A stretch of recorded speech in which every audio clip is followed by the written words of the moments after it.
see everyone. I've missed you all so much. I have a few recognitions of our local politicians I want to introduce to you.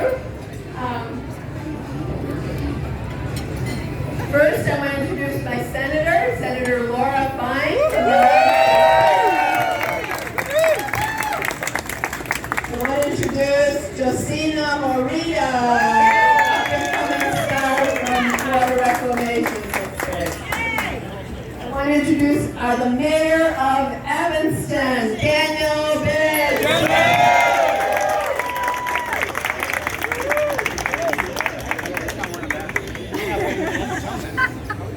I have a long list. We get thrown out.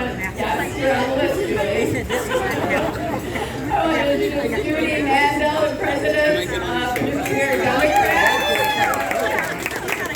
And the Honorable Dean Maragos, the committeeman for nuclear. We have Rachel Ruttenberg here, who's the president of the Evanston Democrats. And our esteemed past former majority leader, Robyn Gabel.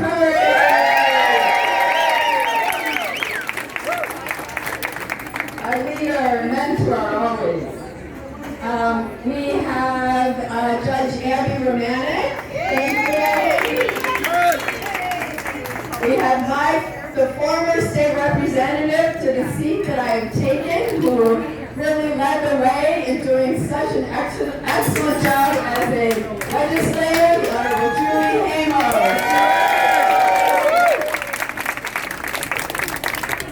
We have Tracy Katz-Mule, the committeeman from Northfield Township. And Michael Carbonacci from the Board of Review. I think Candace Chow, I'm not sure if you're still on the board. No, but a former board member from District 65, I think. Thank you. Infamous District 65. So, quite the crowd, huh? Yeah. We're very lucky. Oh, sorry. And Stephanie Mendoza, our city clerk. Did I miss anybody else? No, okay. So, we kicked off this incredible year. It brought in a new era. After I nominated Manuel Chris Welch in our caucus, I then voted for him to be the 70th Speaker of the Illinois House of Representatives. And when the new Speaker came in, we have new rules that has limited leadership, which many of you complained to me about for umpteen years, about how you wanted leadership limited, and we did it. We also have a new process for ensuring that all the bills are now heard, evaluated, and in committee.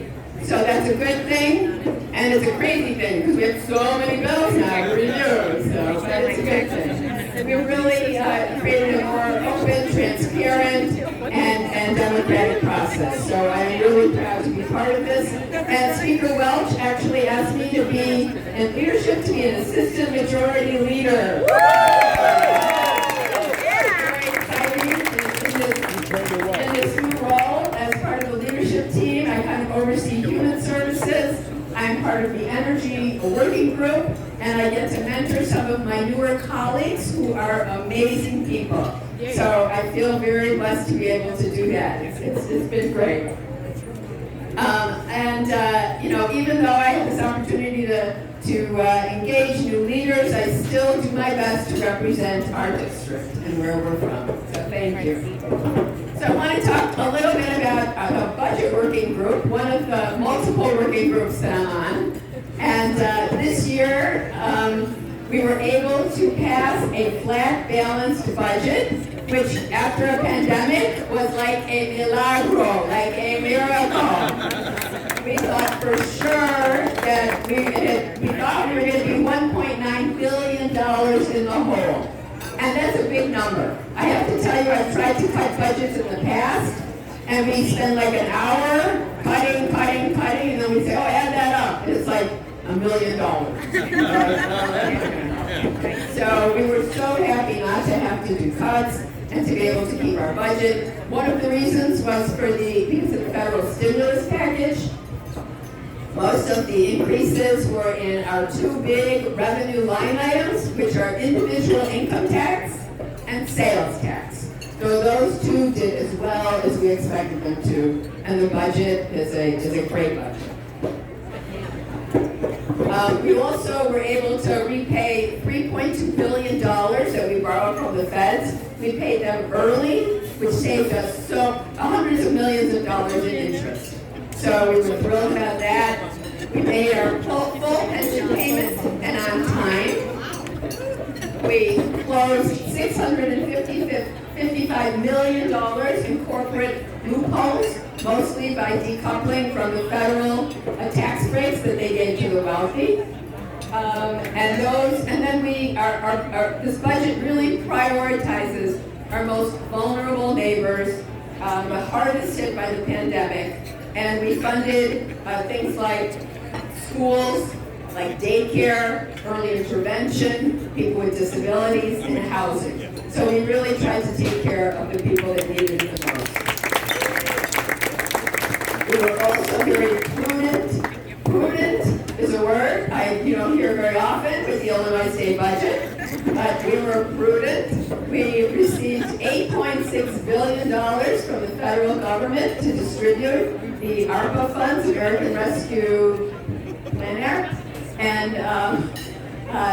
we only spent the first, so we can distribute it for 4 years. So we prudently just spent the first year of it, $2 billion. So we did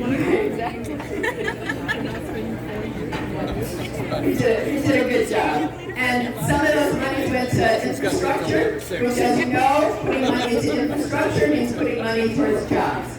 So we did water and sewer projects, and also did broadband throughout the entire state. Because as we've learned, that the broadband is a big divide between communities that have it and communities that don't. And we were happy to be able to do that. So what did all this great budget stuff result in? It resulted in the first bond rating upgrade since 1998 from both Moody's and the S&P Global Ratings. Phenomenal.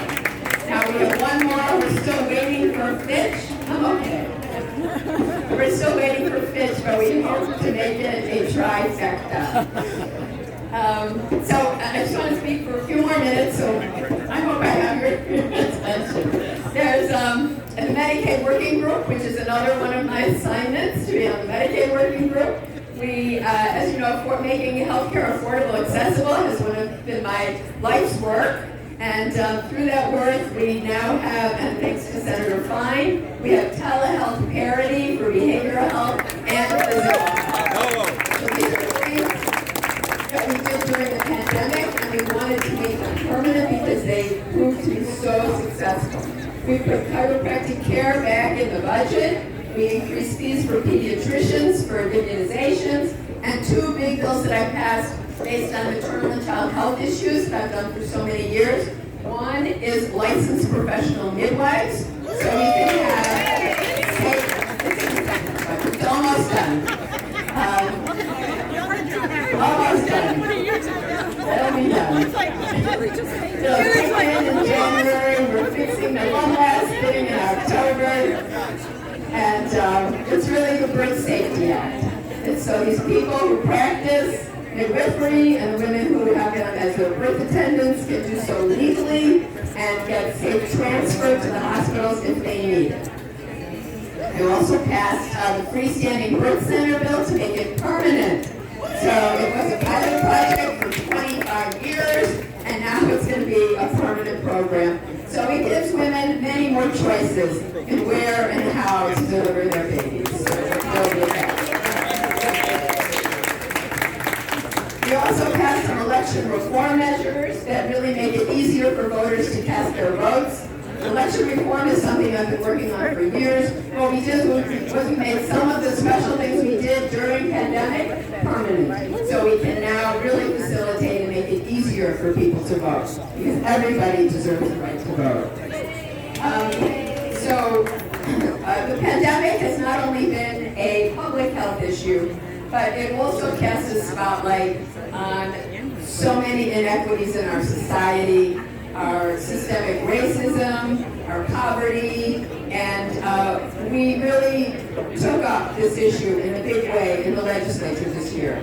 The Black Caucus came up with 4 pillars and ways to get rid of institutional racism in a process, and the pillars included criminal justice, education, healthcare, and economic development. And we passed all of them and then passed follow-up bills, so we are really making progress on all of those issues, and I'm very proud. So every year I pass bills brought to me by my constituents. Like you guys, I have like a brilliant constituents who bring me multiple bills every single year. This last year I passed, I'm just going to highlight 2 of them. One of them is the Railway Safety Act, and what we found is that the funding through the motor fuel tax went to working in railroad crossings, where initially that was where most of the deaths occurred. And what we found out is that after this many years, more deaths occur by trespassing in other parts of the railroad than by railroad crossings. A gentleman brought me the bill who actually lost a daughter through trespassing. So we fought for a couple of years on this, and this year the railroads came together and the city supported me, and we were able to pass the bill to allow those funds to also be used for trespassing areas, and we're really hoping to reduce the deaths in those areas as well. So thank you. And the second bill related to VESA, the Victims Economic Security and Safety Act. And in the past, this has been for women for domestic violence and sexual violence. And a constituent brought me and said, I lost a son to murder, and I now have to go to court and testify against his murderer, and also go to my counseling because this has been a very traumatic event, and I can't get time off work because I don't fit in VESA. So we changed the VESA law to include victims of any violence. So she is now being helped as well. And then the final issue I want to talk about is the energy bill. How many of you would like to see an energy bill passed this year? Yeah, we need it. An energy bill passed. So I am confident that we are going to be able to pass this country's best climate, energy, and equity bill that we've ever seen. As you know, we've been working on this bill for 3 years already. It's time. We need to do this. This is an issue of saving the planet. So last spring, it was getting late. We didn't have a bill. I went to the speaker, I went to the leaders. I'm like, we have to do this now. We have to do this now. We can't wait for DC. We can't wait for the Republicans. And we certainly can't wait for the fossil fuel companies to change their hearts. So we pulled together the Energy Working Group, and I have to tell you, we were this close to passing the bill in May. This close. And the large corporations put a wrench in the deal.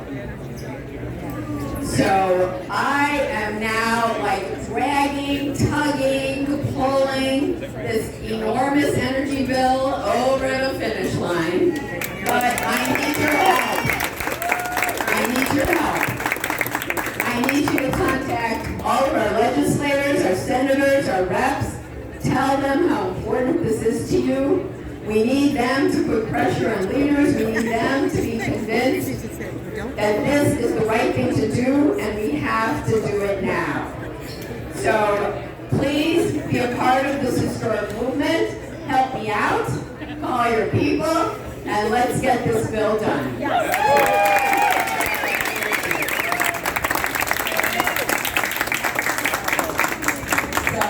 I just want to thank you all for being partners with me for so many years. I think we have all made the world a better place, and I so appreciate it.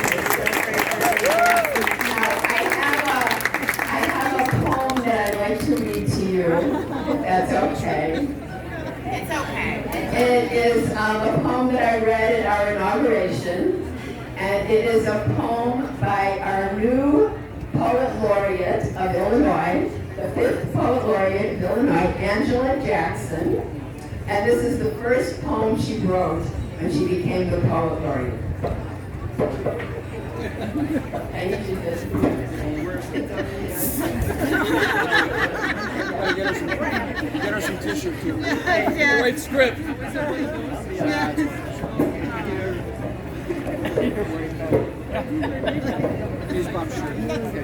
She bought one. I think so.